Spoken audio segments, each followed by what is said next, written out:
बंदी छोड़ सतगुरु रामपाल जी परमेश्वर जी की जय हो। परमपिता परमात्मा सारी सृष्टि के रचनहार कुल मालिक असंख्य ब्रह्मांडों के स्वामी जगत गुरु तीनों लोकों में प्रवेश करके सबका भरण पोषण करने वाले राजाधिराज आत्माधार नाथों के नाथ देवों के देव महादेव सर्वेश्वर महेश्वर मृत्युंजय अजरो अमर आदि अनादि सनातनी प्रभु जगत पिता जगदीश्वर श्री श्री 1008 की उपाधि के वास्तविक अधिकारी अकाल मूरत शब्द स्वरूपी राम वासुदेव सर्वगतम ब्रह्म परम पूज्य प्रथम पूज्य परम संत परम पुरुष परम धनी परम दयालु सत्य कबीर हक्का कबीर अल्लाहु कबीर अल्लाहु अकबर बाखबर अल्लाह ताला जगत के तारणहार जगत के मुक्तिदाता जगत के जगन्नाथ हारे के सहारे हिंदुओं के राम मुसलमानों के अल्लाह सिखों के वाहिगुरु ईसाइयों के मसीह दया के सागर दयानिधि करुणा के सागर करुणानिधि स्वयंभू परिभू संकट मोचन कष्ट हरण मंगल करण दुख भंजन अविगत कबीर निर्विकार निर्विषम परमात्मा अलय अलेख सतगुरु आदि अनादि सतगुरु असली मर्यादा पुरुषोत्तम असली राम असली कृष्ण असली घनश्याम असली मुरारी राजाओं के राजा महाराजाओं के महाराजा शहनशाहों के शहनशाह सम्राटों के सम्राट भगवानों के भगवान अल्लाहों के अल्लाह प्रभुओं के प्रभु मसीहाओं के मसीह सच्चे वाहिगुरु बाबाओं के बाबा पीरों के पीर सेठों के सेठ जगत सेठ सावड़सा सेठ सर्वगुण संपन्न अनंत कोटि कलाओं के स्वामी अनंत कोटि ब्रह्मांडों के नायक योगियों में महायोगी ध्यानियों में महाध्यानी सिद्धों में परम सिद्ध ज्ञानियों में तत्व ज्ञानी ब्रह्म ज्ञानी महाज्ञानी परम ज्ञानी सर्वश्रेष्ठ ज्ञानी विज्ञानी युवा कबीर समर्थ कबीर असमवात अमित ओजा सच्चे रहनुमा करीम अल्लाह सुभान अल्लाह दुनिया के अंतिम पैगंबर 8 सितंबर 1951 से गांव धनाना जिला सोनीपत हरियाणा भारतवर्ष की पावन भूमि पे प्रकट रियल कल्कि भगवान श्री नारायण साकार हरि श्री बाबा साहिब नूर अनंत परमात्मा संत श्रोमणी सतगुरु रामपाल जी परमेश्वर जी के चरण कमल में साध संगति से जुड़े हुए देश विदेश से आप और हम सभी सत्सेवक भाई बहनों का अनंत कोटि दंडोत प्रणाम।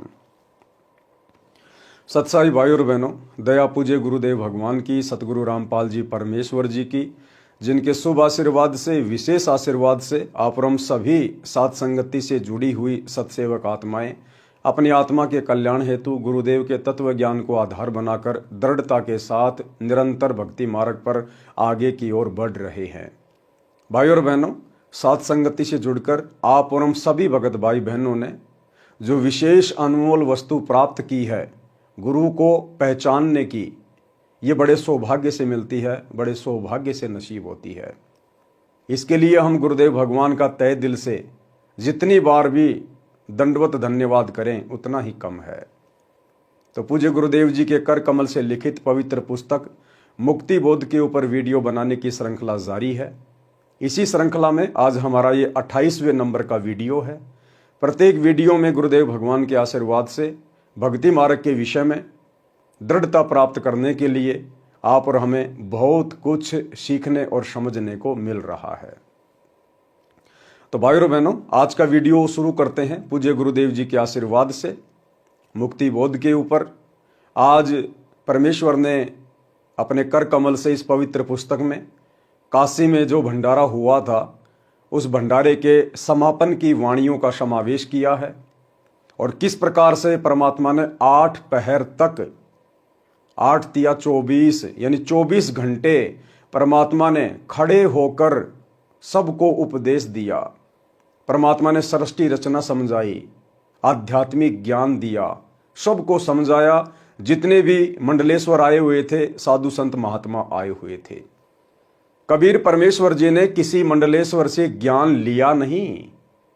परमात्मा ने स्वयं उन मंडलेश्वरों को, जिनको 2 कौड़ी का ज्ञान भी नहीं था, रटा रटाया ज्ञान अपने गुरुओं से जो दुनिया को बताते रहते थे, सुनाते रहते थे, जिस ज्ञान के सुनने और सुनाने से किसी का कोई भला नहीं होना था। परमेश्वर ने किसी भी मंडलेश्वर से ज्ञान नहीं सुना। परमात्मा ने अपना तत्व ज्ञान, नूतन ज्ञान, नया ज्ञान सबको सुनाया 24 घंटे तक। और वर्तमान में गुरुदेव भगवान की गैर हाजिरी में इन सतलोक आश्रमों में क्या हो रहा है, झलक तो आप जी देख ही रहे होंगे यूट्यूब पर, सोशल मीडिया पर। इन्होंने अपना जो सोशल मीडिया एक पेज बना रखा है, फेसबुक का चैनल, सा न्यूज चैनल, उस पर ये लोग अपनी मूर्खता वाली पोस्ट शेयर करते ही रहते हैं। तो एक तरफ तो काशी में भंडारा, परमात्मा ने सबको ज्ञान दिया, किसी से ज्ञान लिया नहीं। और वर्तमान सतलोक आश्रमों में बाहर से आने वाले श्रद्धालुओं को ज्ञान दिया नहीं जाता, उनसे ज्ञान लिया जाता है। लगता है संत रामपाल जी के ज्ञान में कोई कमी रह गई, कोई त्रुटि रह गई। जो सतलोक आश्रम मैनेजमेंट हरियाणा, इन आश्रमों के संचालक आज गुरुदेव की गैर हाजिरी में उस ज्ञान की पूर्ति के लिए मंडलेश्वरों से ज्ञान ले रहे हैं। एक छोटा सा वीडियो 4 मिनट का सतलोक आश्रम सोजत का। अभी इनका जो एक नया पाखंड चल रहा है, कबीर निर्वाण दिवस, एक मंडलेश्वर को इन्होंने इनवाइट किया। इनके आश्रमों में कोई भी साधु संत महात्मा मंडलेश्वर आते नहीं हैं, जबरदस्ती उनको बुलाया जाता है, जबरदस्ती हाथ पैर जोड़ के, अपनी प्रशंसा के लिए कि हम एक वीडियो बनाने का मौका मिलेगा। जब वो बाबा जी आएगा, भंडारा करेगा, और जब वो वापस जाने लगेगा, तब हम उसका माइक पकड़कर इंटरव्यू लेंगे। बाबा जी, आपको यहां की व्यवस्था कैसी लगी? बाबा जी, आपको यहां के सेवादारों का व्यवहार कैसा लगा? बाबा जी, आपको खान पान में क्या लगा, कैसा लगा? अपनी बड़ाई खुद ही करवाते हैं, अपने मुंह मियां मिट्ठू बनने के लिए। दुनिया को ज्ञान के बारे में नहीं बताते, परमात्मा के बारे में नहीं बताते।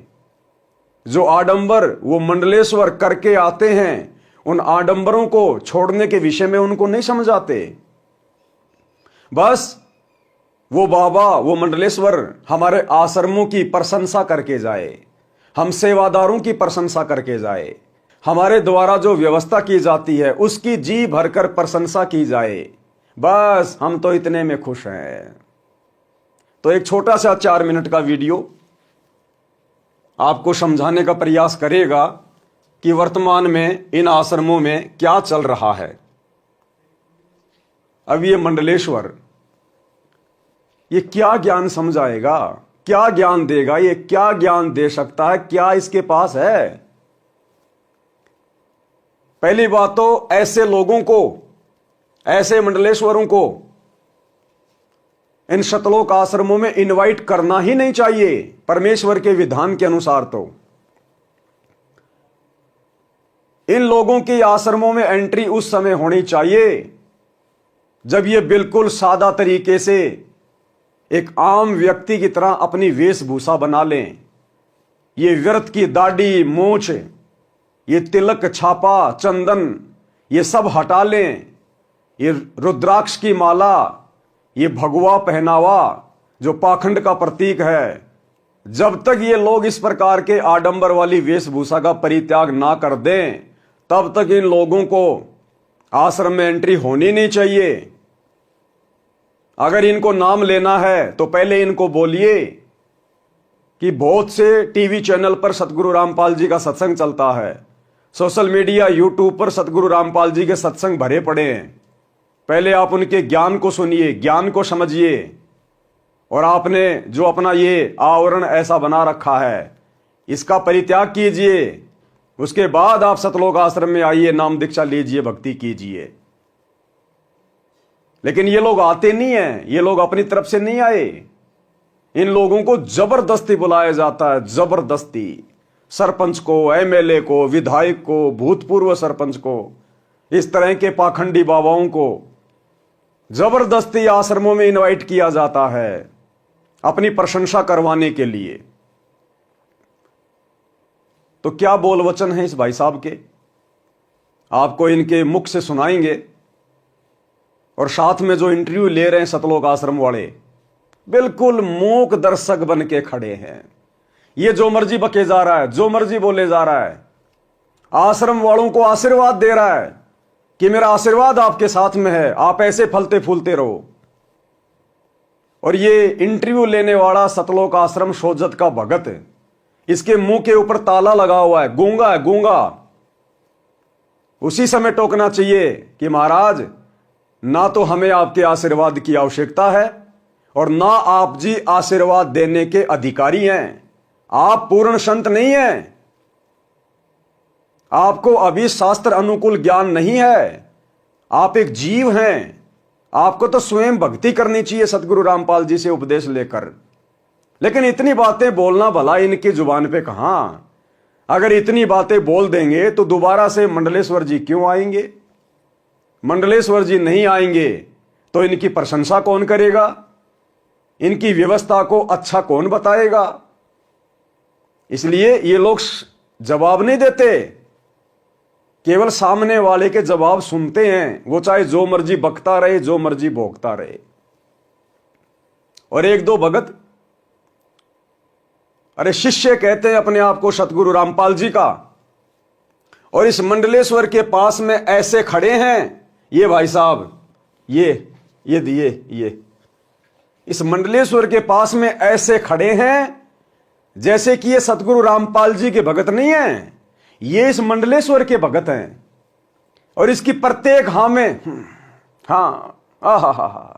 आनंद ले रहा है जैसे रस टपक रहा हो। तो भाई और बहनों, छोटा सा वीडियो है, आप भगत भाई बहनों को थोड़ा सा दिखा देते हैं एक बार, ताकि आपको भी पता चले कि इन सतलोक आश्रमों में वर्तमान में किस कदर गुरुदेव भगवान के ज्ञान का हिंडोला बना दिया गया है। ज्ञान का हिंडोला बना दिया, ज्ञान का हिंडोला।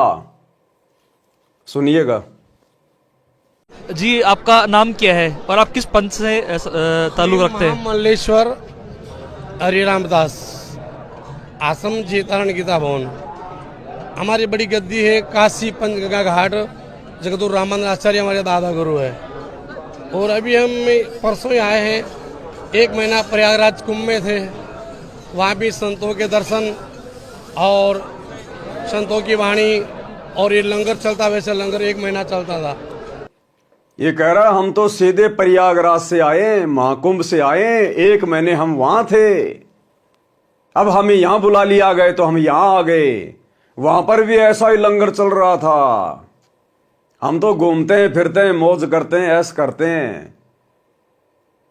इससे एक बात तो साबित हो गई ना कि इन लोगों को ज्ञानवान से कोई मतलब नहीं है, इनको शत भक्ति से कोई मतलब नहीं है। अभी तो इनकी मौज मच रही है, हजारों की लाखों की संख्या में इनके शिष्य हैं। अभी इनको भक्ति और भगवान की आवश्यकता नहीं है। इसको जबरदस्ती बुलाया गया है, जबरदस्ती इन लोगों से ज्ञान लेने के लिए, क्योंकि संत रामपाल जी का ज्ञान आधा अधूरा है। इसलिए सतलोक आश्रम मैनेजमेंट हरियाणा को सतलोक से भी ऊपर का ज्ञान चाहिए। सतगुरु रामपाल जी के आशीर्वाद से सतलोक आश्रम मैनेजमेंट हरियाणा की बात नहीं बन रही। उनसे ऊपर कोई आशीर्वाद देने वाला हो, उस आशीर्वाद की आवश्यकता है। और ये बाबा जी आशीर्वाद देंगे, सबको देंगे। ये काल की सूक्ष्म चाल है, ऐसे ठगता काल। समझाएंगे आपको, सुनिएगा। दर्श परस मंजन कर पाना, जैसे भी यहाँ होता है ना, वैसे प्रयाग में होता था। दर्श परस मंजन कर पाना, हरे कोटि के वेद पुराना। अब आप लोग सब क्यों आए इतने जने? यानी जैसे कपड़ा गंदा होता है ना, तो कपड़े का मैल तो साबुन से, सर्फ से दूर होता है, पर अंत कौन पाप रूपी जो मैल है ना, वो संतों की सत्संग की, उनकी वाणी से, उनके दर्शन से दूर होता है। तो आप लोग धन्यवाद हैं जो संतों के दर्शन, वाणी, सत्संग करने आए हैं।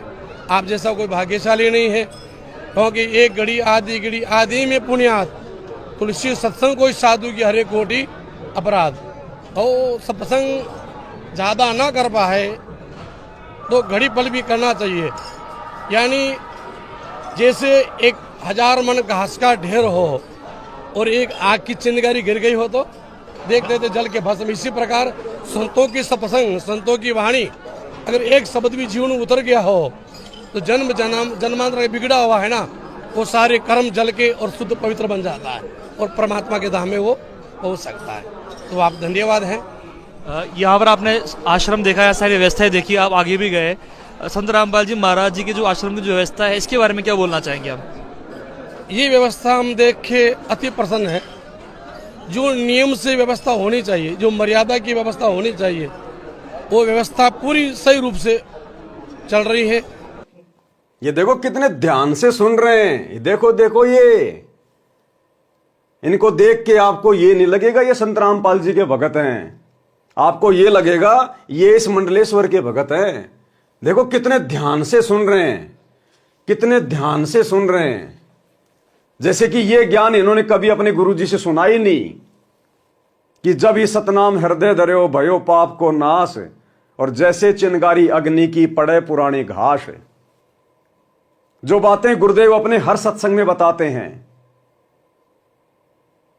अपने गुरुजी के सत्संग इतने ध्यान से नहीं सुनते, और वही बातें ये 2 कोडी के मंडलेश्वर बता रहे हैं, जो अपने ऊपर उन वाणियों को लागू नहीं करते, खाली बकते हैं रट्टू तोते की तरह। इनके मुख से इन बातों को बड़े ध्यान से सुन रहे हैं, बड़ी सावधानी से सुन रहे हैं। तो ये हैं हमारे भगत भाई सतलोक आश्रमों से। इसके चारों तरफ ऐसे मंडरा रहे हैं जैसे बहुत बड़ी कोई हस्ती आ गई हो, जैसे कि इन्होंने इनसे नाम उपदेश लेना हो कि हमारा उद्धार संत रामपाल जी से नहीं होना, हमने तो ऐसे मंडलेश्वरों से नाम दीक्षा लेनी चाहिए। कितने आसक्त हो रहे हैं, इसकी बातों को सुनने के लिए कितना कान लगा के खड़े हैं। अरे जबकि इसको समझाना चाहिए कि बाबा जी बाबागिरी बहुत दिन कर ली, इस आश्रम में आप आए हो, सत्संग सुने आपने? सत्संग तो कहां सुनेगा बेचारा, सत्संग तो आश्रम में होता ही नहीं। खुद भगत ही आश्रमों में सत्संग नहीं सुनते, ये कहां से सुन लेगा? तो बैठ के इसको सत्संग सुनाना चाहिए था 1 घंटे, और फिर बोलते बाबा जी अब आपकी क्या राय है? आप संत कहलाने के अधिकारी नहीं हैं, आप तो खुद भी नरक में जाने की तैयारी कर रहे हो और अपने हजारों भक्तों की भी नरक की टिकट काट रहे हो। अगर ज्ञान समझ में आ गया तो सतगुरु रामपाल जी से उपदेश ले लो, अपना आत्म कल्याण कराओ। कंठी माला सुमरणी पहने से क्या होए, ऊपर ढूंढो साधु का अंतर राख्या खोए। इसको इस प्रकार की बातें कहनी चाहिए जो इसको चोट लगे। लेकिन ये सतलोक आश्रम वाले अपने वीआईपी गेस्ट को नाराज नहीं कर सकते। बाढ़ में जाए संत रामपाल जी का ज्ञान, कोई नाम ले या ना ले, ये अपने वीआईपी गेस्ट को नाराज नहीं कर सकते, अन्यथा ये दोबारा नहीं आएगा। दोबारा नहीं आएगा तो फिर इनको वीडियो बनाने का मौका कैसे मिलेगा? अभी आशीर्वाद भी देगा सबको, देखना, सारे भक्तों को, आश्रम वालों को आशीर्वाद भी देगा। और ये 1.5 फुट का डंडा लेके खड़ा है सा न्यूज चैनल वाला, ये चुपचाप आशीर्वाद ले रहा है, सुन रहा है, जबकि इसको टोकना चाहिए। हमारा आशीर्वाद है भगवान इससे और ज्यादा अच्छा सुंदर व्यवस्था बने। हमारा आशीर्वाद है भगवान इससे और ज्यादा अच्छा सुंदर व्यवस्था बने। हमारा आशीर्वाद है भगवान इससे और ज्यादा अच्छा सुंदर व्यवस्था बने। हमारा आशीर्वाद है, क्योंकि पहले उसने क्या किया, सवाल है कि महाराज जी आपको यहां आश्रम की व्यवस्था कैसी लगी? ज्ञान गया बाढ़ में कि सर आपको सतगुरु रामपाल जी का ज्ञान कैसा लगा? क्योंकि ज्ञान तो इसको सुनाया ही नहीं, सत्संग तो सुनाया नहीं, तो सवाल क्या खाक करेंगे? सर आपको यहां की व्यवस्था कैसी लगी? बस इनको तो अपनी व्यवस्था की चिंता है।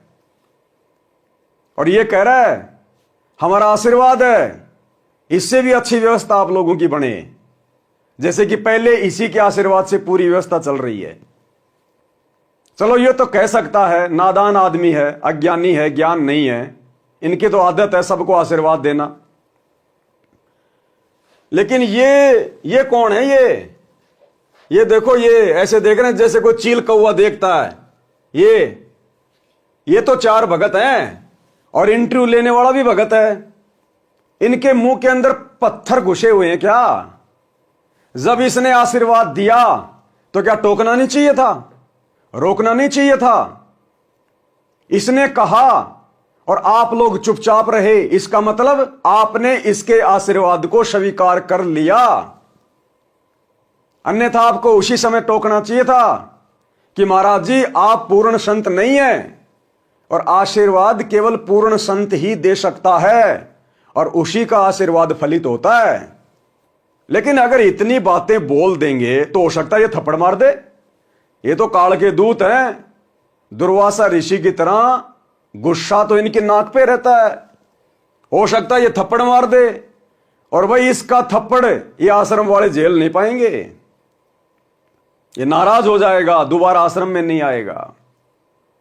तो इन आश्रमों में बाहर से लोगों को सतगुरु रामपाल जी का ज्ञान समझाने के लिए नहीं बुलाया जाता, इन जैसे पाखंडियों का ज्ञान लेने के लिए बुलाया जाता है कि हमारे आश्रम में और तो सारी व्यवस्था है, बस एक ज्ञान की कमी है। महाराज जी आप हमें ज्ञान देने के लिए आइए। ये ज्ञान समझा रहा है, ये ज्ञान दे रहा है, क्या है इसके पास जो ज्ञान देगा? इन मूर्खों को सोचना चाहिए, आश्रम वालों को। क्या आवश्यकता पड़ गई इसका इंटरव्यू लेने की?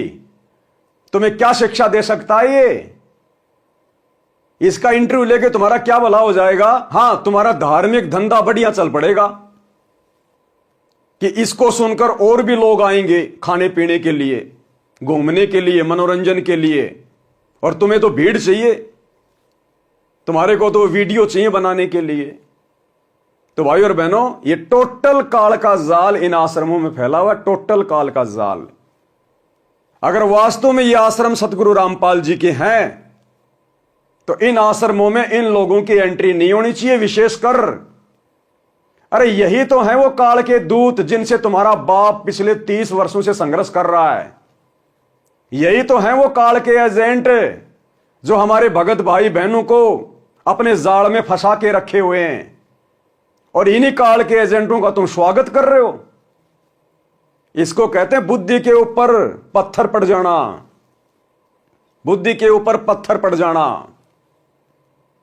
आगे क्या कह रहे हैं महाशय जी? आशीर्वाद दे रहे हैं, और ले लो आशीर्वाद। हमारा आशीर्वाद है भगवान इससे और ज्यादा अच्छा सुंदर व्यवस्था बने। हमारा आशीर्वाद है भगवान इससे और ज्यादा अच्छा सुंदर व्यवस्था बने। सुंदर तो है ही, अति सुंदर, सोना में सुहागा। आपको धन्यवाद है, व्यवस्थापकों को और हमारे यहाँ के संतों को, सब हरि भक्तों को, सबको धन्यवाद है। संत रामपाल जी महाराज जी ने सभी शास्त्रों के जो गूढ़ रहस्य हैं उनको सामान्य भाषा में सबके सामने ला दिया है। आज भी कोई भी सत्संग होता है तो कबीर साहब जी की वाणियों के बिना वो सब अधूरा है। आप क्या बोलना चाहेंगे संत रामपाल जी महाराज जी के इस योगदान को लेकर? संत रामपाल दास जी, उन्होंने अपनी, क्या होता है संत रामपाल दास जी? ये मूर्तियां खड़ी हैं, ये गूंगे बहरे, और ये कह रहा है सतगुरु रामपाल जी दास जी। अरे क्या होता है दास? इसको तो नहीं पता। ये चार खड़े मुस्टंडे, ये देखो, ये अमित शाह, और ये इंटरव्यू ले रहा, इनको नहीं पता कि हमारे गुरुजी दास हैं या दासों के बाप हैं। अरे तुम भी दास, यानी भगत भी दास, और ये तुम्हारे गुरु को भी दास बता रहा है। अरे नालायको, थोड़ी बहुत तो तमीज लो, थोड़ी बहुत तो अपनी बुद्धि का इस्तेमाल करो, थोड़ा बहुत इसको भी समझाओ। यही तुम्हें समझाया जा रहा है, तुम्हारे गुरु की बेइज्जती किए जा रहा है, तुम्हारे गुरु को दास कह के। अरे इसको तो नहीं पता, लेकिन तुम मूर्खों को तो पता है कि तुम्हारा गुरु दास है या दासों का भगवान है। यह है भाई और बहनों इनका, आश्रम वालों का ज्ञान। ये होता है इन आश्रमों में। इस व्यक्ति के 4 मिनट के इंटरव्यू में इसको बेचारे को कुछ नहीं समझाया गया, कुछ नहीं बताया गया, बस अपनी और आश्रम की व्यवस्था का बखान करवाया गया है। ज्ञानवान की कोई बात नहीं, नाम उपदेश लेने की कोई बात नहीं। अरे कम से कम पूछता कि सर आप नाम लेना चाहोगे क्या? लेकिन इनको शर्म आती है कि ये तो खुद ही लोगों को नाम देता है। अगर इससे हम ऐसा सवाल करेंगे तो कहीं अपनी बेइज्जती ना मान ले। ये है इन आश्रम वालों का ज्ञान, ये हो रहा है इन आश्रमों में। इसलिए दास कह रहा है टोटल ड्रामा, टोटल पाखंड, केवल धंधे के लिए इन आश्रमों में समागम किए जाते हैं, अपने धंधे के लिए, भीड़ बढ़ाने के लिए। ज्ञानवान से कोई मतलब नहीं है। अपने जीवन में अपने भगवत स्वरूप कबीर साहब की वाणी को उतारा। एक सादा सब सदे, सब सादे सब जाए, जो तू सेवे मूल को फूले फले आगाए। एक को पकड़ने से परमात्मा की प्राप्ति होती। हा, ओ हो, जैसे कि महाराज जी ने कोई तत्व ज्ञान से न्यारा ज्ञान बता दिया हो कि एक कै साधे सब सदे, सब साधे सब जाए, माली सींचे मूल को फले फूले अगाए। अरे गुरुजी हर सत्संग में ये वाणी बोलते हैं, लेकिन इसके मुख से ये वाणी सुन के ओ हो ये देखो, बस महाराज जी आपने जीवन धन्य कर दिया, आपने मेरा जीवन बदल दिया। अपने गुरुजी के सत्संग सुनते समय इनकी गर्दन नहीं झुकती, हाथ नहीं जुड़ते, और इस 2 कौड़ी के पाखंडी के मुंह से सुनकर हा देखो देखो देखो, ये हाल है इन आश्रमों में। ये मर्यादाओं से अलग हैं, ये पतिव्रता धर्म की भक्ति नहीं कर रहे, ये सबकी मर्यादा खंडित है, सब परमात्मा से दूर हैं। इसी को तो कहते हैं कबीर कथा करो करतार की, सुनो कथा करतार, आन कथा सुनो नहीं कहे कबीर विचार। और ये इनकी कथाएं सुन के बड़े आनंदित हो रहे हैं, बड़ा गर्व महसूस कर रहे हैं। ये है आश्रमों से जुड़े हुए भक्तों का ज्ञान। ये सारनामी सार शब्दी भगत हैं, ये सार नाम प्राप्त, और जिनके मुख से ज्ञान चर्चा अच्छी नहीं लगनी चाहिए, उन लोगों के मुख से ये वाणियां सुन सुन के नतमस्तक हो रहे हैं। ये कहां से परमात्मा को प्रसन्न करेंगे, कहां ये पतिव्रता पद की भक्ति करेंगे। इन भक्तों से चाहे गधे के आगे हाथ जुड़वा लो, चाहे घोड़े के आगे हाथ जुड़वा लो, चाहे अपने गुरुजी के आगे हाथ जुड़वा लो, इनको फर्क ही नहीं पड़ता। द्रौपदी वाली भक्ति कर रहे हैं, 5-5 पति, अनेकों पति, कितने पति बना लो, तो देखो कितना आधीन हो रहा है। उन्होंने कबीर साहब की वाणी को पकड़ के और संसार में मोह अज्ञान में जो सोए हैं उनको सचेत किया है। उनको माता पिता सबको धन्यवाद है। संत रामपाल जी महाराज जी, अब बताओ, इन मूर्ख भक्तों ने इस मंडलेश्वर की जुबान से सतगुरु रामपाल जी को और उनके माता पिता को सबको आशीर्वाद दिला दिया कि सतगुरु रामपाल जी को और उनके माता पिता को सबको मेरा धन्यवाद है। और ये खड़े खड़े सुन रहे हैं। अरे नालायको, इन लोगों को सतगुरु रामपाल जी के आशीर्वाद की जरूरत है, ना कि इन जैसे लोगों की सतगुरु रामपाल जी को आवश्यकता है। तो भाई और बहनों, ये भीड़ इकट्ठी हो रखी है इन आश्रमों में, ज्ञानवान से किसी को कोई मतलब नहीं है। तो पकड़ के और संसार में मोह अज्ञान में जो सोए हैं उनको सचेत किया है। उनको माता पिता सबको धन्यवाद है। संत रामपाल जी महाराज जी जब किसी को नाम दीक्षा देते हैं तो उन्होंने कुछ रूल्स बना रखे हैं कि जैसे कि नशा करने वाला जो व्यक्ति है उनसे नहीं जुड़ सकता, उसे नशा त्यागना पड़ेगा। वो दहेज मुक्त भारत अभियान चला रहे हैं। अरे सतगुरु रामपाल जी ने तो ये भी कहा है कि अगर नाम दीक्षा लेनी है, आश्रम में आना है, तो अपना आडंबर त्याग के आना पड़ेगा। हमारे आश्रम मंदिर है, मंदिर, और यह है शास्त्र विरुद्ध साधना का प्रतीक। आडंबर, पाखंड, क्यों एंट्री दे रहे हो इनको? इनसे इसके ऊपर सवाल करो ना कि आपको क्या समझ में आया। आप इतनी दूर से आश्रम में आए हैं, आपको ज्ञान सुन के क्या समझ में आया? क्या आप अपनी आत्मा का कल्याण करवाना चाहते हैं? क्या आप नाम दीक्षा लेना चाहते हैं? ऐसा मौका आपको फिर नहीं मिलेगा। नाम दीक्षा ले लो, आश्रम में आए हुए हो, ये ढोंग, ये पाखंड छोड़ दो। परमात्मा धरती पे आए हुए हैं संत रामपाल जी के रूप में, आप उनके शिष्य बन जाइए। इस व्यक्ति को इस प्रकार से समझाना चाहिए। लेकिन इनको अपने दामाद की तरह आश्रम में बुला लिया, बढ़िया बढ़िया खिला दिया और अपने आश्रम की प्रशंसा करवा के सह सम्मान इसको विदा कर दिया। इसलिए आश्रम खोले हैं क्या? नशा मुक्त भारत अभियान चला रहे हैं, इसके बारे में आप क्या बोलना चाहेंगे? अगर इस प्रकार का नहीं चलाएंगे आप, ये भगवान के पास जाना है, सत मार्ग के द्वारा परमात्मा तक पहुंचना, सतलोक तक, तो आपको एक कुरीति सब छोड़नी पड़ेगी। अगर सतलोक जाना है, परमात्मा तक जाना है, तो आपने कुरीतियां छोड़नी पड़ेंगी। और ये क्या है? ये दाढ़ी, मोछ, ये छापा, तिलक, ये कंठी माला, ये क्या है? ये कुरीतियां नहीं है? अरे ये कुरीतियां नहीं है क्या? तो ये भगत, ये मूर्ख भगत हाथ जोड़ के ये किसके उपदेश सुन रहे हैं? अरे खर के मुख से सत्संग कभी अच्छा नहीं लगता, गधे के मुंह से सत्संग अच्छा नहीं लगता। ये कहते हैं हम संत रामपाल जी के भगत हैं और हाथ जोड़ के उपदेश सुन रहे हैं इस व्यक्ति के जिसके पास में 2 कौड़ी का ज्ञान नहीं है।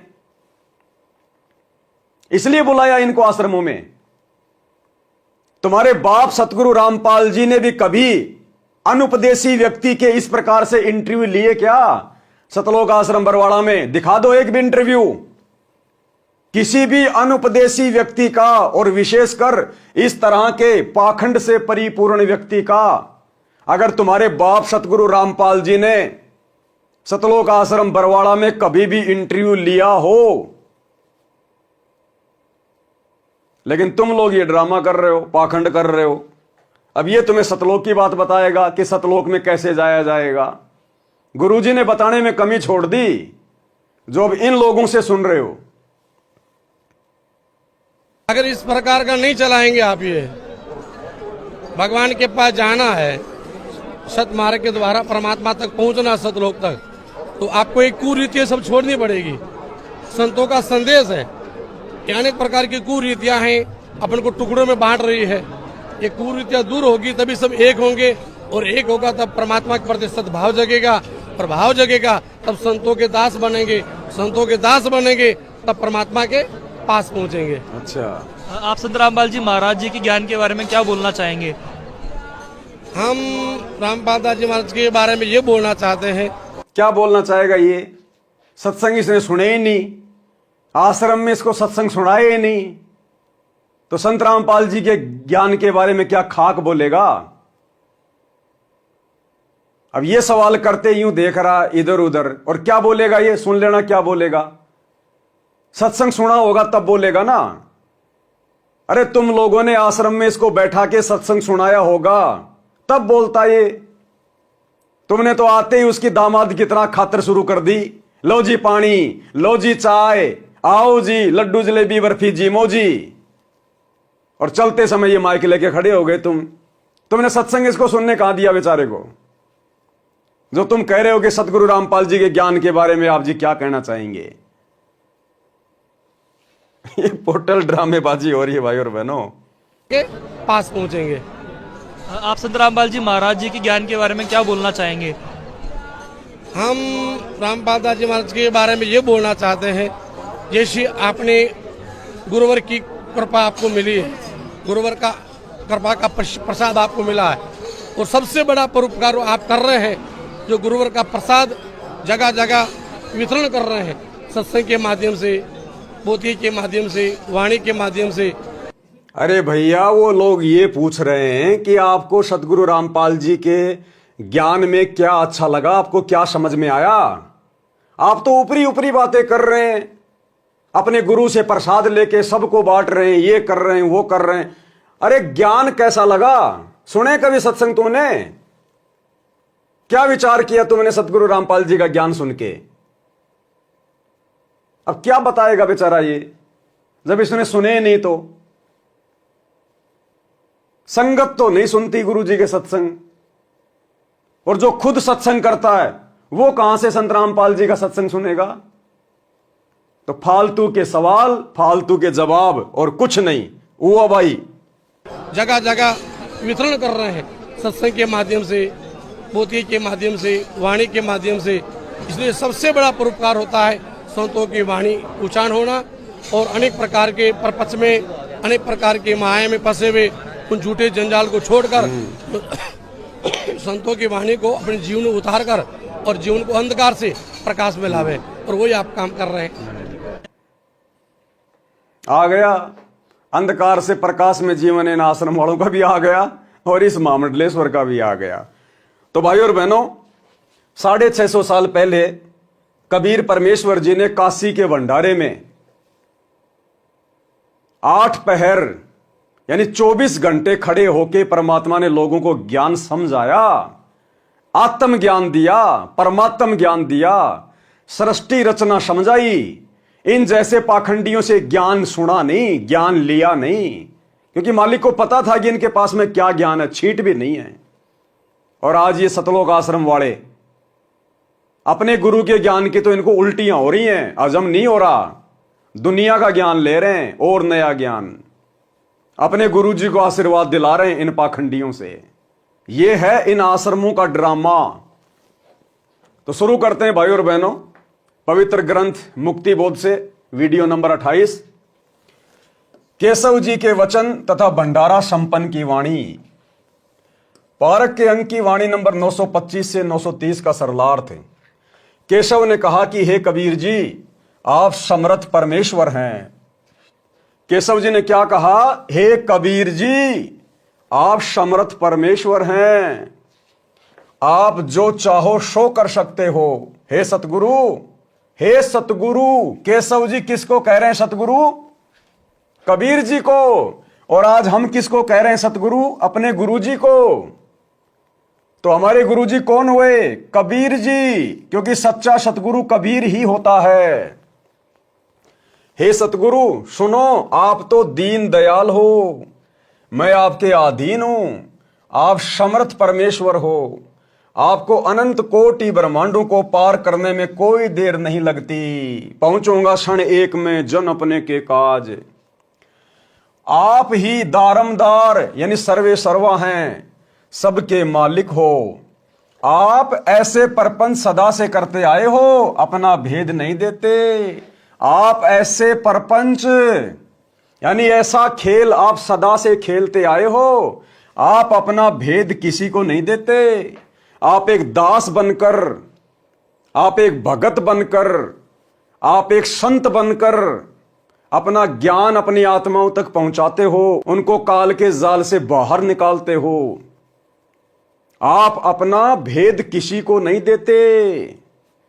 आप ऐसे प्रपंच, ऐसी लीलाएं सदा से करते आए हो, और वही प्रपंच हमारे गुरुदेव कर रहे हैं 1994 से। वही लीला आज परमेश्वर अपने आप को छुपाते हुए कर रहे हैं।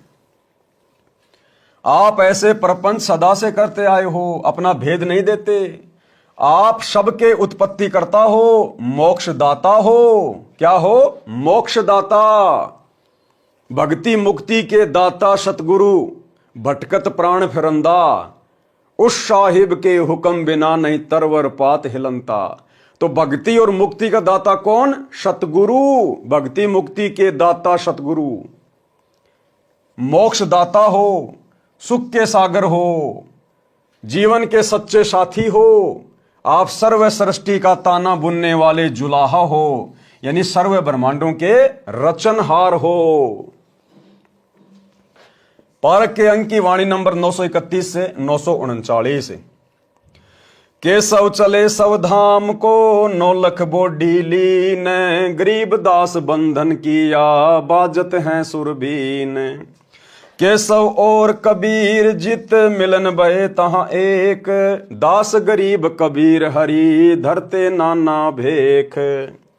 जब परमात्मा काशी का भंडारा संपन्न करके और सभी को सतलोक के लिए प्रस्थान करने लगे, तो उस समय सिकंदर लोदी ने देखा कि केशव जी कबीर परमात्मा में समा गए, और सारी की सारी बालद, 9 लाख बैल और लाखों सेवादार एक क्षण में अंतर ध्यान हो गए।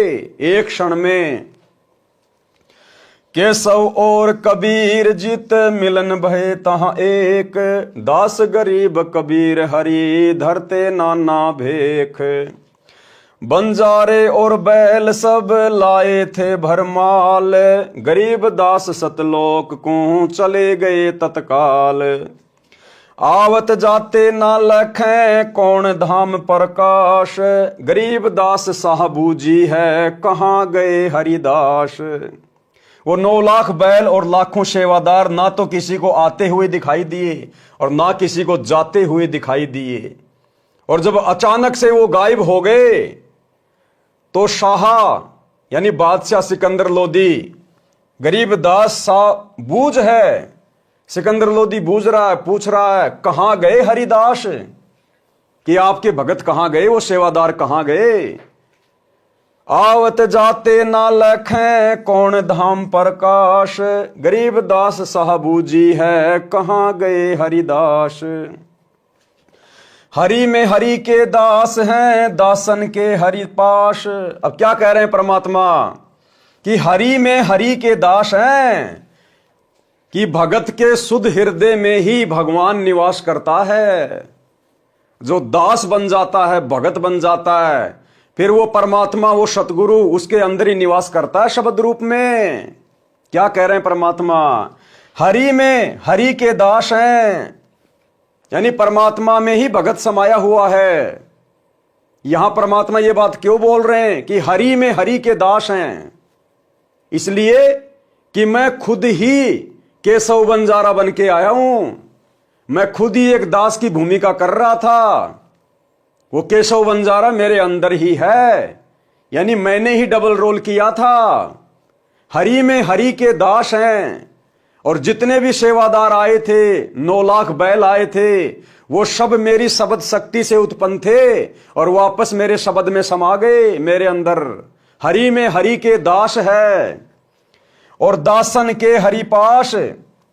और जो दास बन जाता है उसके पास फिर हरि यानी परमात्मा यानी सतगुरु सदा रहता है शब्द रूप में। हरि में हरि के दास हैं दासन के हरि पास, गरीब दास पद अगम गति साहत की उदास। अब ये सारी बातें सुन के जो सातकी था, सिकंदर लोदी का धार्मिक गुरु, जिसने उस भंडारे की झूठी चिट्ठियां डाली थी परमात्मा को बदनाम करवाने के लिए, काशी छुड़वाने के लिए, ये सारी बातें सुन के वो जल भुन रहा था। सारी बातें सुन के वो जल भुन रहा था, उदास सा हो गया। और क्या बोला, चलो सिकंदर बादशाह क्यों बिरथा बखत गमाए, गरीब दास उस पीर के तन मन लागी भाए। और वो शेख तकी क्या बोला सिकंदर को, चलो सिकंदर बादशाह क्यों बिरथा बखत गमाए, बखत यानी समय, क्यों फालतू में इस कबीर के साथ में बात करके अपना समय बर्बाद कर रहा है, चलो यहां से। जेता शहर कबीर का हमरे बहुत अनेक, गरीब दास सातकी के लगी जुबान मेख। अब जब परमात्मा ने ये कहा ना कि भाई वो जिस देश से आए थे, जिस नगर से आए थे, वो सेवादार 9 लाख बैल जिस शहर से आए थे वो भाई वहीं वापस चले गए। तो शेख तकी ने सिकंदर लोदी से कहा परमात्मा से ईर्ष्यावश बातें करते हुए कि चलो चलो बादशाह, इस कबीर के जैसे शहर, इस कबीर के जैसे नगर तो हमारे बहुत हैं, चलो चलो यहां से। जब उसने इतनी बात कही तो उसी समय उसकी जुबान के ऊपर ताला लग गया, यानी वो गूंगा हो गया शेख तकी। क्योंकि परमात्मा ने उसको अंत तक बहुत मौका दिया, बहुत मौका दिया सुधरने का, लेकिन हर बार वो परमात्मा का विरोध करता रहा, परमात्मा में मीन मेख निकालता रहा, उनको नीचा दिखाने का यत्न करता रहा, जान से मारने का प्रयास करता रहा। अंत में वो गूंगा हो गया, गूंगा बहरा। जेता शहर कबीर का हमरे बहुत अनेक, गरीब दास तक की कह लगी जुबान मेख। गुंग भय बोले नहीं नहीं जुबाब जुबान, गरीब दास मार्या पर्या बिनसर करो कमान। गुंग भय बोले नहीं, गूंगा हो गया, आवाज नहीं निकली। उसके बाद पूरी जिंदगी फिर वो तड़प तड़प के मरा, भुगत के मरा, गूंगा बहरा रहा पूरी जिंदगी। एता दोष धरे कहां दगद जमी आसमान, गरीब दास सुनिए नहीं गुंग द्वार मुख कान। कि उसने परमात्मा में दोष निकाल के, परमात्मा का विरोध करके उसने इतना पाप कमा लिया, इतना दोष कमा लिया कि उससे संभाला नहीं गया और अंत में पूरी जिंदगी गूंगा बहरा रहा। पारक के अंक की वाणी नंबर 931 से 939 का सरलार्थ। केशव रूपधारी परमेश्वर कबीर जी ने सब बैलों तथा बंजारों को आज्ञा दी कि तुम शवधाम को चलो, यानी सतलोक को चलो। इतना कहते ही सब चल पड़े, गंगा दरिया पार कर गए। कुछ देर बाद सिकंदर राजा ने देखा तो 9 लाख बैल, 1 लाख सेवादार, कोई भी दिखाई नहीं दिया। तब सिकंदर लोदी राजा ने केशव से पूछा कि हे केशव, वे सब कहां गए? केशव बोला कि सतलोक से आए थे, सतलोक चले गए। मैं भी चलता हूं, यूं कहकर केशव कबीर जी में समा गए। सिकंदर लोदी और शेख तकी की आंखों के सामने वो केशव कबीर परमात्मा के अंदर समा गया। देखते देखते उसके बावजूद भी शेख तकी की आंख नहीं खुली। इसलिए परमात्मा कहते हैं कि राज त्यागना सहज है, सहज औरत का ने, भाई मान बड़ाई ईर्ष्या दुर्लभ तजना ये। यूं कहकर केशव कबीर जी में समा गए। संत गरीबदास जी ने कहा है कि कबीर परमेश्वर स्वयं ही भिन्न भिन्न रूप बनाकर लीला करते हैं। जैसे कि आज परमेश्वर अपने आप को छुपाकर लीला कर रहे हैं। बंजारे तथा बैल माल भरकर लाए थे, सतलोक में तत्काल चले गए। शेख तकी जो सिकंदर राजा का मंत्री व पीर था, उसके तो तन मन में आग लग गई और राजा से कहने लगा कि चलो, क्यों यहां समय व्यर्थ कर रहे हो? जैसा कबीर का शहर है ऐसे हमारे अनेक हैं। इसने क्या भंडारा किया है, महोछाशा किया है, हम ऐसे ऐसे 100 भंडारे कर देंगे। उसी समय शेख तकी गूंगा हो गया, आजीवन गूंगा रहा, भुगत कर मरा। गरीब कोई कहे जग जो नार करी है, कोई कहे महोछा, बड़े बड़ाई किया करें गाड़ी काट ओछा। अर्थात कोई तो कह रहा था कि दिल खोलकर रुपया खर्चा है, जग जोनार यानी धर्म यज्ञ जीवनवार की है। कोई कह रहा था कि महोछा किया है। महोछा उसे कहते हैं जो किसी बूढ़े के लिए पंडित के द्वारा थोपा हुआ धर्म किया जाता है। उसमें घटिया कपड़ा, घटिया घी डालडा लगता है, कंजूसी करता है, 100 के स्थान पर 10 रुपए खर्च करने की कोशिश करता है, उसे महोछा कहते हैं। यानी मजबूरी में किया गया धर्म यज्ञ, मजबूरी में किया गया अनुष्ठान, उसको कहते हैं महोछा। बड़े लोग यानी अच्छी आत्मा तो यज्ञकर्ता की बड़ाई करते हैं, ओछा यानी दुष्ट आत्मा गाली देता है, उसे बिसराता है, घटिया बताता है। उपरोक्त वाणियों का कथा रूप सरलार्थ, जब सब षड्यंत्र फैल हो गए तब सब काशी के पंडित काजी मुल्लाओं ने सभा करके निर्णय लिया कि कबीर एक निर्धन जुलाहा है, हम इसके नाम से पूरे हिंदुस्तान में चिट्ठी भिजवा देते हैं कि कबीर सेठ पुत्र नीरू जुलाहा कॉलोनी बनारस वाला 3 दिन का भोजन भंडारा धर्म यज्ञ करने जा रहा है। सब अखाड़े वाले बाबा साधु संत आमंत्रित हैं, साथ में अपने सर्व शिष्यों को अवश्य लाएं। 3 दिन प्रत्येक भोजन के पश्चात प्रत्येक साधु संत ब्राह्मण काजी मुल्ला पीर पैगंबर ओलिया को एक एक दोहर, एक मोहर तथा जो कोई सूखा सीधा आटा मिठाई घी दाल चावल भी लेना चाहे तो वह भी दिया जाएगा। अब भैया सतलोक आश्रम वालों, अगर तुम वही दिव्य धर्म यज्ञ दिवस वर्तमान में कर रहे हो, अरे तुम लोग जो दिव्य धर्म यज्ञ दिवस करते हो ना, और इतना प्रचार कर रहे हो, उसके बाद भी तुम्हारे आश्रम में जगत वाले लोग नहीं आते। अरे तुम्हें प्रचार ढंग से नहीं करना आता। क्या बता रहे परमात्मा? शेख तकी से शिक्षा लो। शेख तकी ने क्या लिखा, क्या प्रचार किया, तुम भी उसी प्रकार से जगह जगह पोस्टर लगाओ और लिखो कि संत रामपाल जी 3 दिन का भंडारा कर रहे हैं और भंडारे में आने वाले को प्रत्येक बार भोजन करने के बाद 1 सोने की मोहर और 1 दोहर दी जाएगी।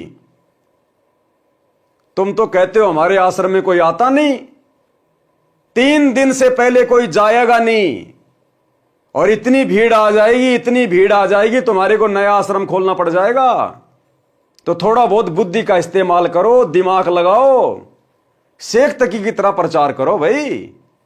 वो दोहर और मोहर के चक्कर में 18 लाख लोग आ गए साधु संत। अगर उसमें दोहर और मोहर का जिक्र ना होता तो खाली भोजन करने के लिए 1000 किलोमीटर से कोई नहीं आता।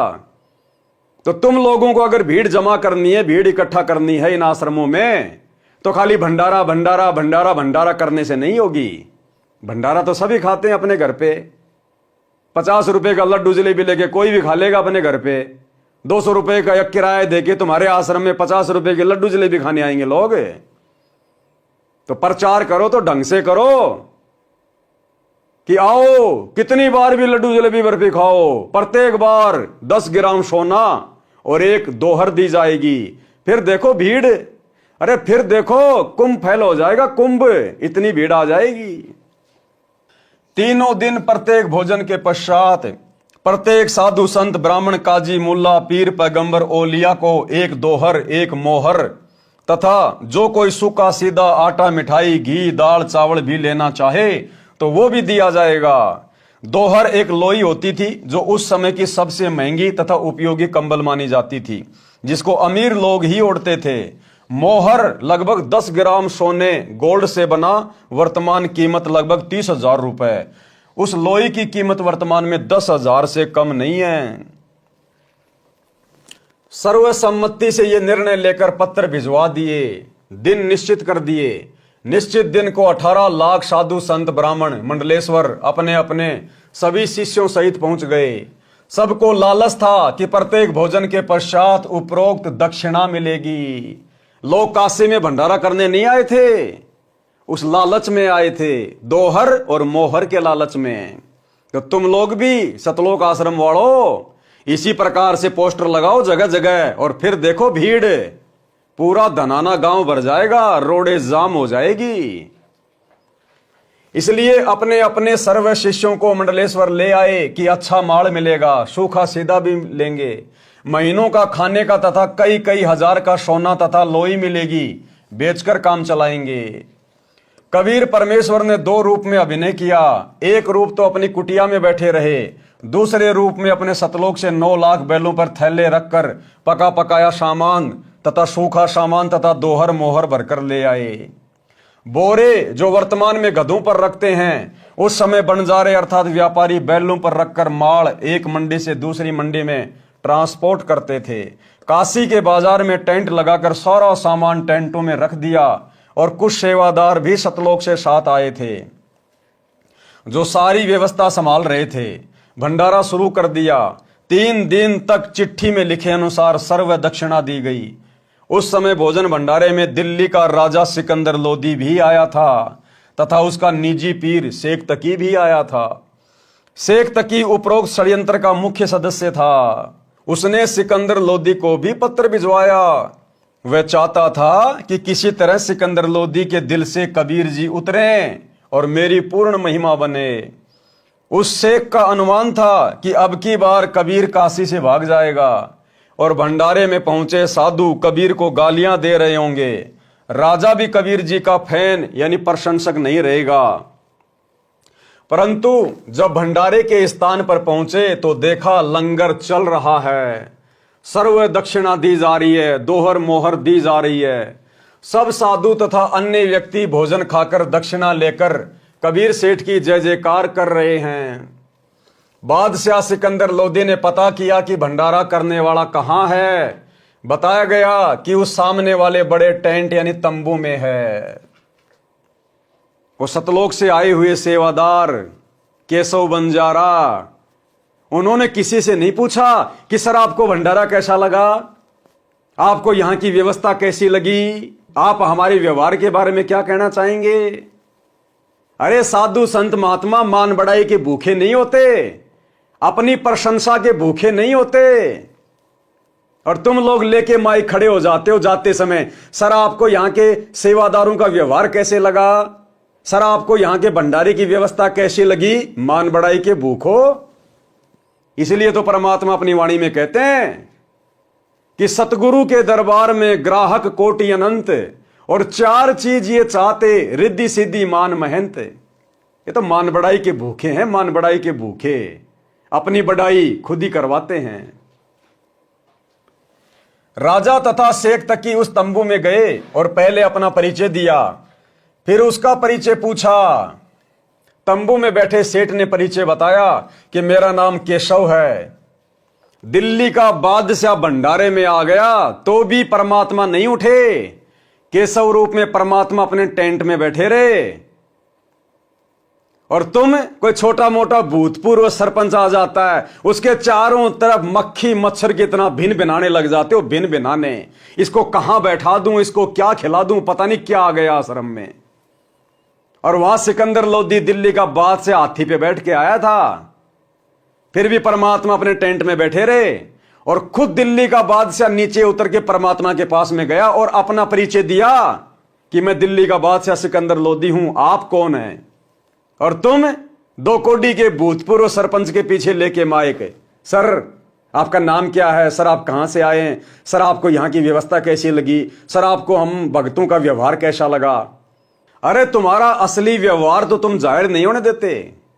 तुम्हारा असली व्यवहार शतलोक आश्रम से जुड़े हुए तुम कोऑर्डिनेटरों का, सेवादारों का, तुम्हारा असली व्यवहार तो तुम किसी को दिखाते नहीं।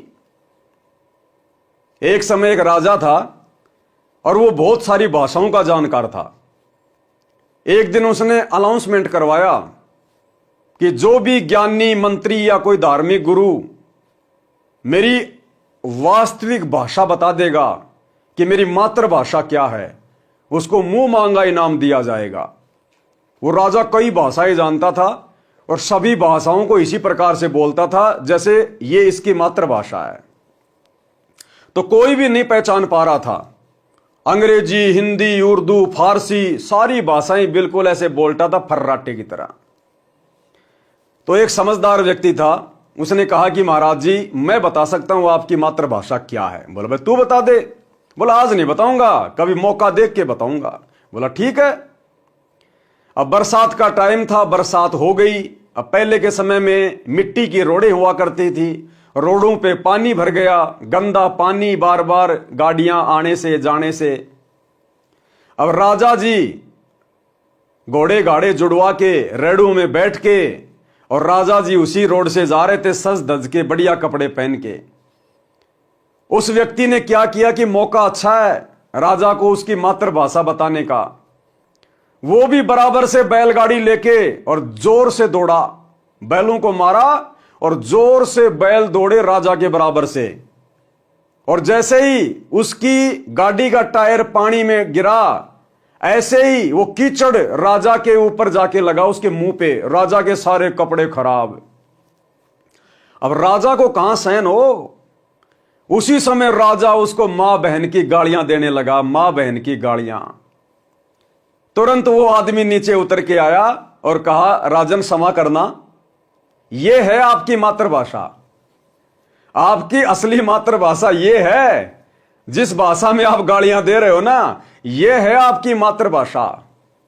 तब राजा को एहसास हुआ कि भाई वास्तव में आदमी चाहे कितना ही पढ़ ले, कितना ही लिख ले, लेकिन जो मातृभाषा रहती है उसको आदमी कभी नहीं भूलता। तो ये सतलोक आश्रम मैनेजमेंट हरियाणा वाले इन दुनिया वालों से अपनी प्रशंसा करवाते हैं, सर यहां सेवादारों का व्यवहार कैसे लगा। अरे अगर उन लोगों को मुझ पवन दास की मार पिटाई वाली वीडियो दिखाए जाएं कि किस प्रकार से तुम सतलोक आश्रम वाले मुख्य व्यक्ति, बड़े बड़े कोऑर्डिनेटर, स्टेट कोऑर्डिनेटर मुझ पवन दास को घर में घुस के जानवर की तरह मार रहे हो, भगत भाई बहनों को मां बहन की गालियां निकाल रहे हो, तेरे मुंह में मुतूंगा, रंडी का बीज, तेरी लड़की को कोठे पे बैठा दूंगा। स्टेट कोऑर्डिनेटर देशराज, महेंद्र का लड़का अमित मां बहन की गालियां निकाल रहा है। उत्तर प्रदेश का स्टेट कोऑर्डिनेटर संजीव हुड्डा रंडी का बीज कह रहा है भक्तों को। यह है तुम्हारा असली व्यवहार, यह है तुम्हारा असली आचरण, जो बेचारे उन भोले भाले दुनिया वालों को नहीं पता। तो भैया ये फालतू में नौटंकियां करना छोड़ो और मर्यादा में रह के परमात्मा की भक्ति कर लो। ये ड्रामे करते हुए असंख्य युग हो गए। राजा तथा शेख तकी उस तंबू में गए और पहले अपना परिचय दिया, फिर उसका परिचय पूछा। तंबू में बैठे सेठ ने परिचय बताया कि मेरा नाम केशव है, मैं बंजारा हूं। कबीर जी मेरे मित्र हैं, उनका मेरे पास संदेश गया था कि एक छोटा सा भंडारा करना है, कुछ सामान लेकर आना। मेरा भी निमंत्रण भेजा था। राजा सिकंदर लोदी ने पूछा कि कबीर जी क्यों नहीं आए। केशव रूपधारी परमेश्वर ने कहा, मैं जो बैठा हूं उनका नौकर, वे मालिक हैं, इच्छा होगी तब चले आएंगे। उनकी कृपा तथा आदेश से सब ठीक चल रहा है। आप जी भी भोजन करें। राजा ने कहा पहले उस सुभान अल्लाह के दर्शन करूंगा। और दूसरी बात भाई और बहनों, उस भंडारे की, उस भंडारे में परमात्मा ने अपनी तरफ से कोई लड्डू जलेबी बर्फी नहीं बनाए थे। जिन जिन मिठाइयों के नाम शेख तकी ने लिखे थे, परमात्मा ने उस हिसाब से मिठाइयां तैयार करवाई थी। और इन आश्रमों में लड्डू जलेबी बर्फी, लड्डू जलेबी बर्फी, लड्डू जलेबी बर्फी। अरे परमात्मा ने तो मजबूरी में लड्डू जलेबी बर्फी दुनिया को खिलाई थी, अपनी तरफ से नहीं खिलाई। तो क्या ड्रामा चल रहा है तुम लोगों का इन आश्रमों में। राजा ने कहा पहले उस सुभान अल्लाह के दर्शन करूंगा, बाद में भोजन करूंगा।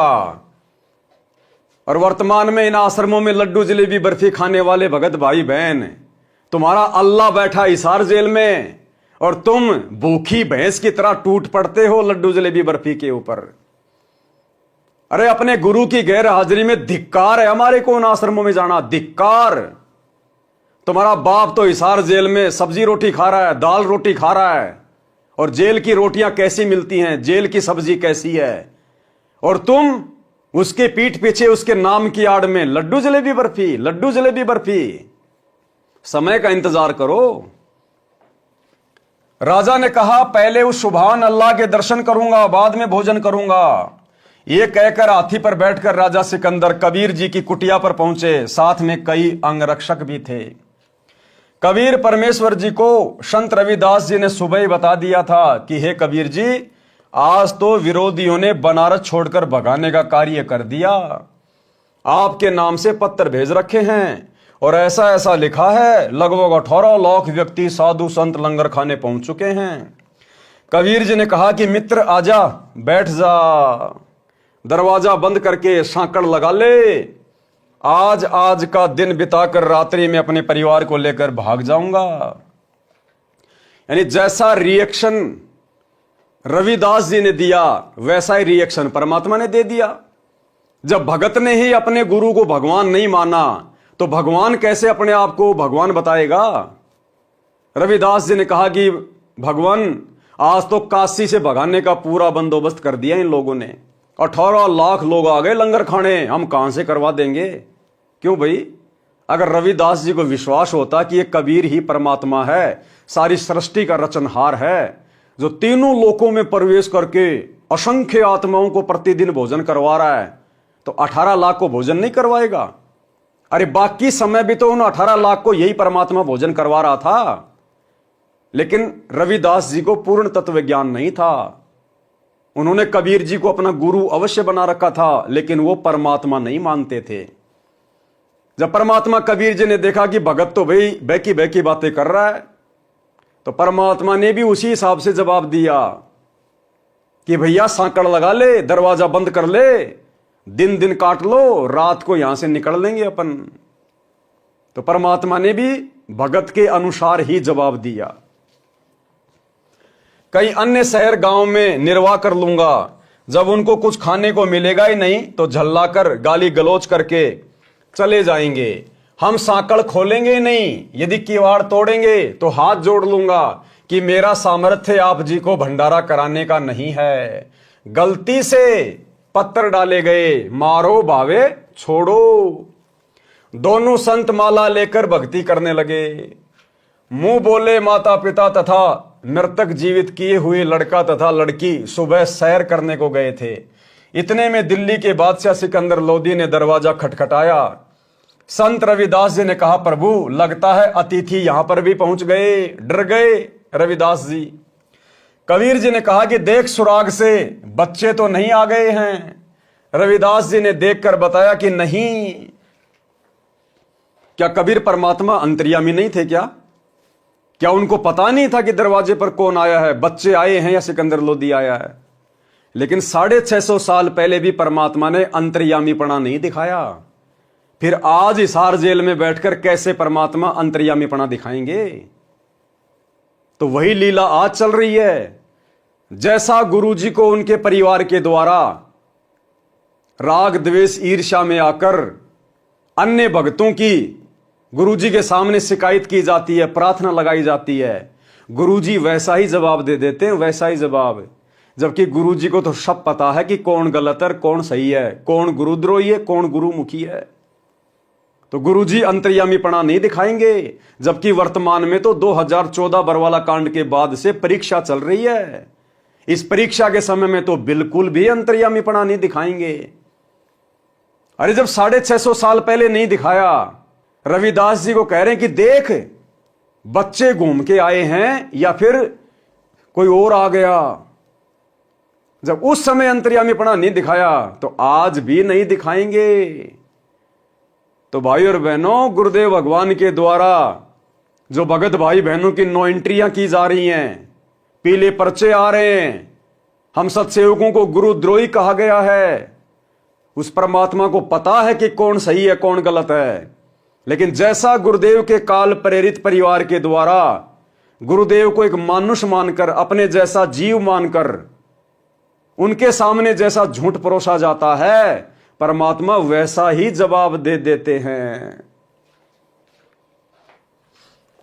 रविदास जी ने देखकर बताया कि नहीं, कोई और ही है। 2-3 बार दरवाजा खटखटाकर राजा सिकंदर ने अपना परिचय देकर बताया कि आपका दास सिकंदर आया है, आपके दर्शन करना चाहता है।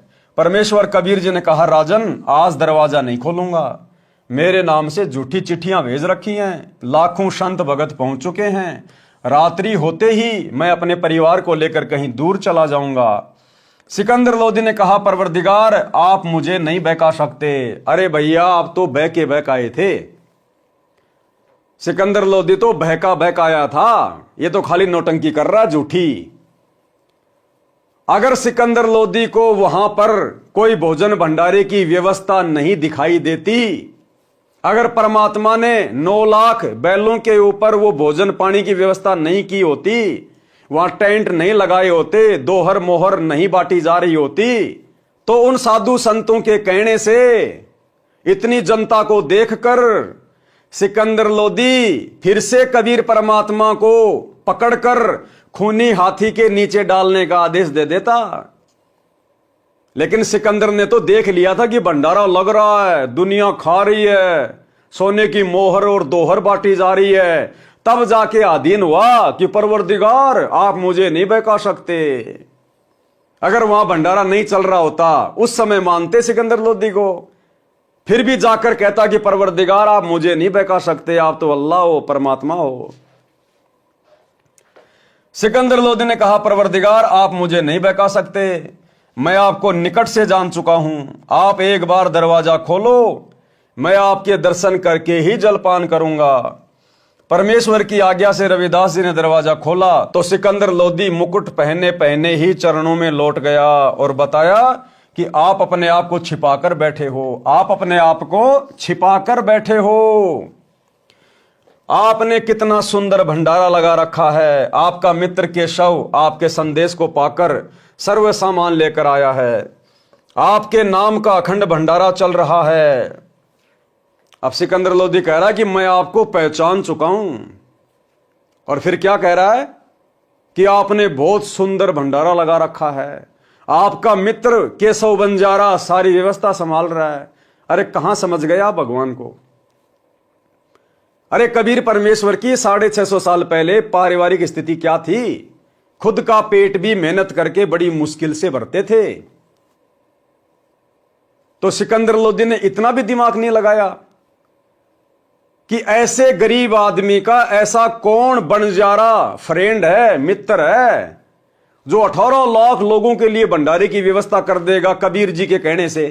जिस कबीर के पल्ले 100 रुपए नहीं, उस कबीर के कहने से सोने की दोहर मोहर 18 लाख लोगों को, 18 लाख लोग आए थे और कम से कम लोगों ने 10-10 बार भोजन किया होगा। 18 लाख इंटू 10 कितनी मोहर हो गई, 1 करोड़ के आसपास। 1 करोड़ सोने की मोहर 10-10 ग्राम की। उस निर्धन कबीर जुलाए के कहने से भला ऐसा कौन उसका मित्र है जो इतना बड़ा भंडारा कर देगा, जो राजा भी नहीं कर सकता। तो सिकंदर ने इतना भी दिमाग नहीं लगाया कि जो केशव के रूप में बैठा है वो कबीर का मित्र है या कबीर ही सारी लीला कर रहा है। तो भाई उस समय किसी ने कुछ नहीं समझा परमात्मा को, केवल जुबान से कहते थे बाकी समझा किसी ने नहीं था। आपका मित्र केशव आपके संदेश को पाकर सर्व सामान लेकर आया है। आपके नाम का अखंड भंडारा चल रहा है।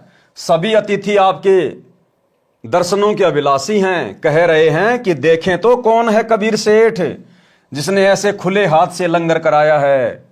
मेरी भी प्रार्थना है कि आप एक बार भंडारे में घूमकर सबको दर्शन देकर कृतार्थ करें।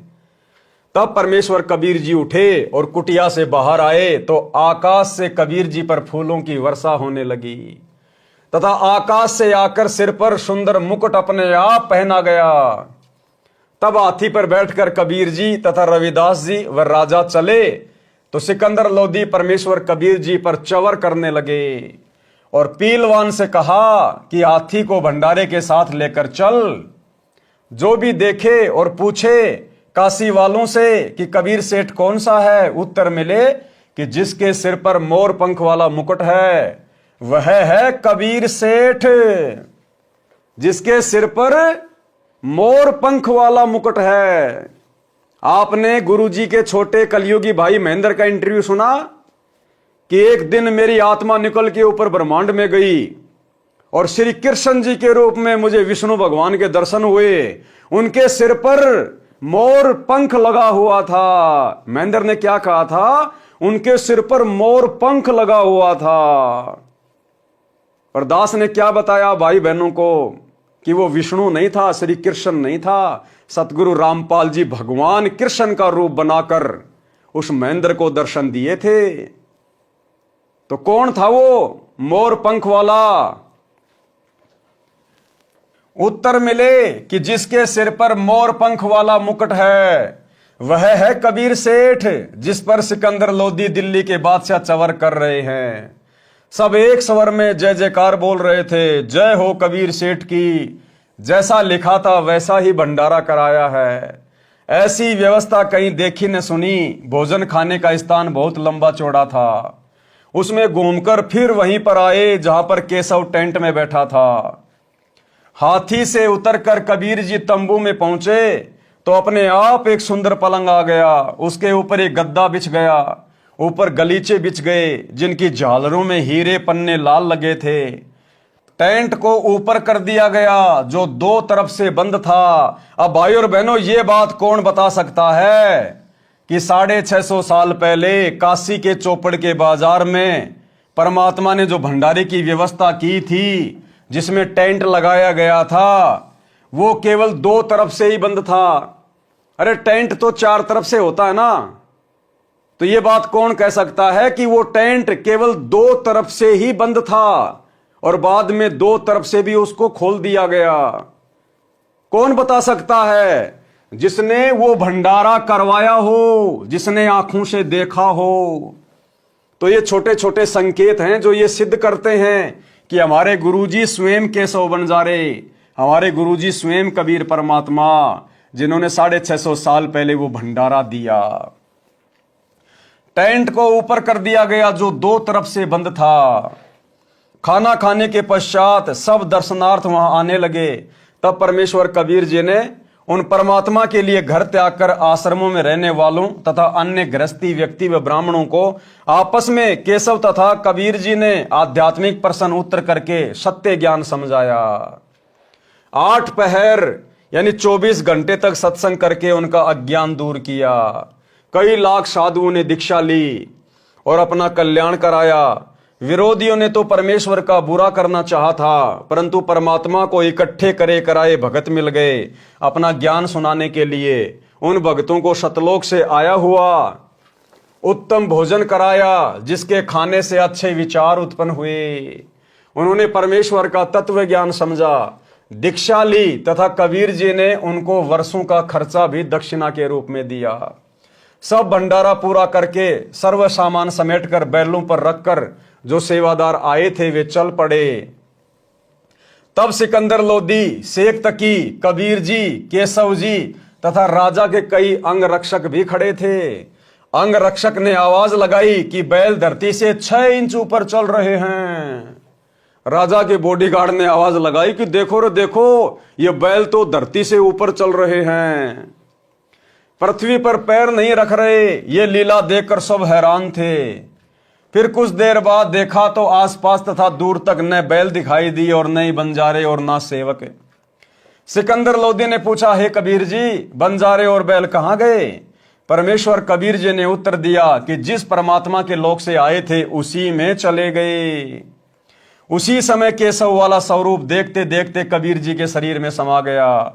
राजा सिकंदर ने कहा, हे अल्लाह अकबर, मैं तो पहले ही कह रहा था कि ये सब आप कर रहे हो, अपने आप को छिपाए हुए हो। शेख तकी तो जल भुन रहा था। कहने लगा कि ऐसे भंडारे तो हम अनेकों कर दें, ये तो मौछा सा किया है, हम तो जग जोनार कर देते। मौछा कहते हैं वह धर्म अनुष्ठान जो किसी पुरोहित द्वारा पितर दोष मिटाने के लिए थोपा गया हो। उसमें व्यक्ति बताए अनुसार आइटम मन मारकर सस्ती कीमत से लाकर पूरे करता है, हाथ सिकोड़ कर लंगर लगाता है। और जग जोनार उसे कहते हैं जिसके घर कई वर्षों उपरांत संतान उत्पन्न होती है तो दिल खोलकर खर्च करता है, भंडारा करता है जो खुले हाथों से। संत गरीबदास जी ने उस भंडारे के विषय में जिसकी जैसी विचारधारा थी वो बताई। गरीब कोई कहे जग जो नार करी है, कोई कहे मौछा, बड़े बड़ाई करया करें गाड़ी काटे ओछा। भावार्थ है कि जो भले पुरुष थे वे तो बड़ाई कर रहे थे कि जग जो नार करी है, जो विरोधी थे ईर्ष्यावश कह रहे थे कि क्या खाक भंडारा किया है, ये तो मौछा सा किया है। जब शेख तकी ने ये वचन कहे तो गूंगा तथा बहरा हो गया, शेष जीवन पशु की तरह जिया। अन्य के लिए उदाहरण बना दिया कि अपनी ताकत का दुरुपयोग करना अपराध होता है, उसका भयंकर फल भोगना पड़ता है। केशव आन भया बंजारा, षटदल की निहास है। परमेश्वर कबीर जी स्वयं आकर केशव बंजारा बने। षटदल कहते हैं गिरिपुरी, नागा, नाथ, वैष्णव, सन्यासी, शैव आदि 6 पंथों के व्यक्तियों को जिन्होंने हंसी मजाक करके चिट्ठी डाली थी। परमात्मा ने यह सिद्ध किया कि भगत सच्चे दिल से मेरे पर विश्वास करके चलता है तो मैं उसकी ऐसे सहायता करता हूं। यानी परमात्मा 650 साल पहले सतगुरु की भी भूमिका निभा रहे थे और एक भगत की भी और एक निर्धन व्यक्ति की भी। और परमात्मा ने उस निर्धनता में भक्ति करके ये बताया, ये दिखाया कि अगर आप अपने परमात्मा पर पूर्णतया समर्पित हैं, आप यदि पतिव्रता पद पर रहकर मर्यादा में भक्ति कर रहे हैं और यदि कभी कभार आपके ऊपर कोई आपत्ति आ गई तो आपका गुरु, आपका भगवान आपके समक्ष खड़ा मिलेगा। तुम्हारी भी ऐसे सहायता की जाएगी जैसे परमात्मा ने मेरी करी। एक अभिनय करके परमात्मा ने उस भंडारे में दिखाया। एक अन्य करिश्मा जो उस भंडारे में हुआ वह जिमणवार 3 दिन तक चला था। 3 दिन में प्रत्येक व्यक्ति कम से कम 2 बार भोजन खाता था, कुछ तो 3-4 बार भी खाते थे, क्योंकि प्रत्येक भोजन के पश्चात दक्षिणा में 1 मोहर 10 ग्राम सोना और 1 दोहर कीमती सुस्ती सोल दिया जा रहा था। इस लालच में बार बार भोजन खाते थे।